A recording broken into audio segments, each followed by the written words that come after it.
সন্ধ্যার সময় হলে আমি বাজার করি। আমার সন্ধ্যার সময় ওই সময়টা দিয়ে খুব বাজার করতে খুব ভালো লাগে। তো একটা সময় ছিল যখন আমি বাজার কখনো করি নাই। কোনো কিছু খেতে ইচ্ছা করলে তখন হাজব্যান্ডকে বলতাম, বা নিজের যদি ভালো লাগতো তখন কিনে নিতাম, এমনকি বাচ্চাদেরকে কিনে কিনে দিতাম, বা মার্কেটে নিজের পছন্দ অনুযায়ী কিছু কেনাকাটা করতাম। কাঁচা বাজার মানে শাক সবজি ফল বা মাছ এগুলো আমি কখনো কেনাকাটা করি নাই। তো যাই হোক, স্বামী অসুস্থ, তো তাই আমাকে কিনে নিতে হচ্ছে। তো এখন কিন্তু আমি সবজি কেনাকাটা করলাম, আর এখন যেতেছি ফল কিনতে। আর ফলের যে দাম দিন দিন বেড়ে যেতেছে, অবাক হয়ে যায় যে এখন 100 টাকার নিচে কোনো মানে রূপালি আম পাওয়া যাচ্ছে না। রূপালি আম খেতে কিন্তু মজা, যেটা মজা সেটা দামটা দেখতেছি বেশি, মানে বেশি মূল্য নিতেছে।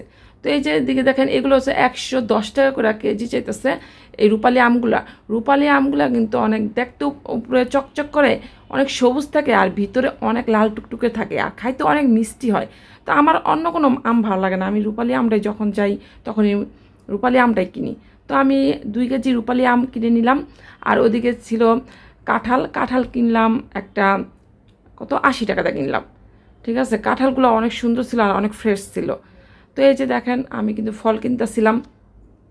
ফলের মধ্যে আমার আমটাই অনেক মজা লাগে, যেটা মানে সিজন অনুযায়ী পাওয়া যায়। তারপরে তো আমটা খেলেও ওইরকম মজা লাগে না, দামটা বেশি নেয় ঠিকই, কিন্তু এই সিজনের যেরকম একটা স্বাদ, একটা গ্রান, যে একটা তৃপ্তি খেলে সে মজাটা আর পাওয়া যায় না।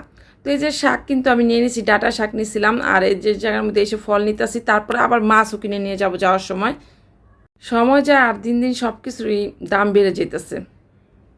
কিছু আর করার নেই, যে যেমন পারে তেমনই কিনে খাচ্ছে, খেতে তো হবেই, না খেয়ে তো কোনো উপায় নেই। পেট আছে যতদিন, খাবার আছে ততদিন, পেটে খেতে মানে পেট হয়েছেই খাওয়ার জন্য।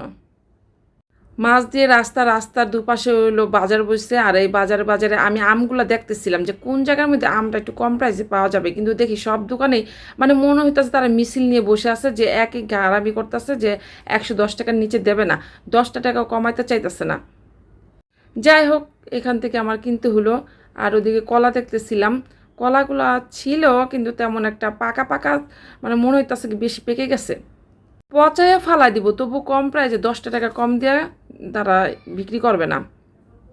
কি একটা অবস্থা, মানুষের প্রতি মানুষের মায়া কমে যাচ্ছে দিনে দিনে।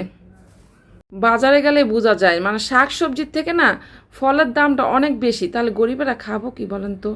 আমরা মধ্যবিত্ত, আমাদের জন্যই সবচেয়ে বেশি কষ্ট হয়। আর গরিবেরা তো মানে বেশি, নিম্নবিত্তরা তো খেতেই পারে না। বড় লোকেও কি আসে যায়, দাম বেশি হলেই বা কি, কম হলেই বা কি, তারা তাদের মতো নিয়ে হাসে, এটা তাদের কোনো বিষয় না, কিন্তু আমাদের জন্য অনেক কিছু।